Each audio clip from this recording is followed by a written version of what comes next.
Bonjour, très honorée de faire partie de cette réunion organisée bien sûr par la jeunesse. Cette réunion qui parle mariage aujourd'hui. Le thème spécialement concerne la demande en mariage. Pourquoi s'agenouiller pour faire une demande en mariage? Cet acte est-il chrétien ou profane? Alors, avant de répondre à la question, je vais vous conter une petite histoire. Bon, pas une histoire parce que c'est une conversation que j'ai eue avec une personne. La personne me pose la question, pourquoi il est important de se marier? Parce qu'il pense que le mariage est une décision radicale ou presque insensée qu'un homme puisse prendre. Il dit, même les emplois ne nous offrent pas des contrats à vie. Nous avons soit un CDI, soit un CDD. Mais un contrat à vie, là, ça n'existe pas. Il faut être dérangé dans sa tête pour prendre une décision pareille. Alors, il me dit, la vie offre tellement d'opportunités. Il y a des relations qui ne nécessitent même pas une prise de décision aussi radicale. Alors, pourquoi il faut s'engager avec une personne qui pourrait même bousiller votre vie pendant que vous vous agenouillez?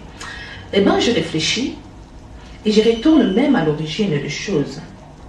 Et je découvre que, bon, on le sait tous, que l'homme et la femme ont été créés dans un corps unique. Puis Dieu va séparer cet homme, cet être singulier. Ainsi nous avons Adam et Ève.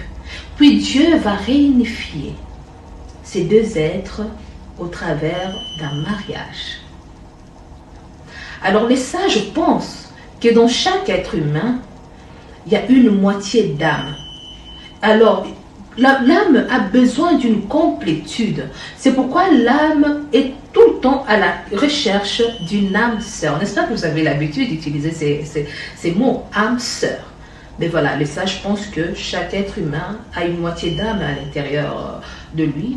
Et l'âme a besoin d'être complète. C'est pourquoi nous allons toujours à la recherche d'une âme sœur. Mais pour ce qui est de faire une demande en mariage en ayant un genou à terre, j'ai pris le temps de fouiller. J'ai cherché même l'origine. Malheureusement, l'origine m'envoie dans des films romantiques, bien sûr, où on voyait des chevaliers s'agenouiller devant leur seigneur.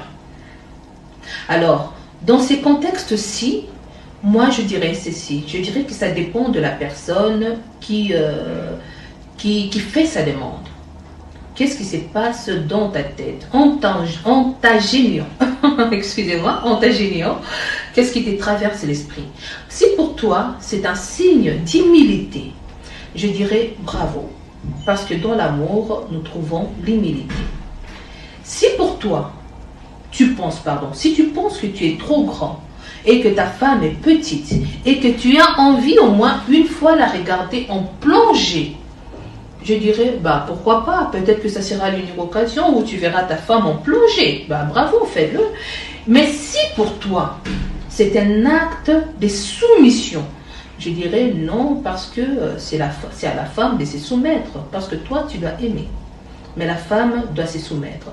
Alors dans ces cas-ci, je ne dirais pas que cet acte puisse être profane ou chrétien, parce que, cet acte n'est écrit nulle part, donc quand ça tire son origine dans des films romantiques, chacun pourra juger selon l'utilité, selon l'importance.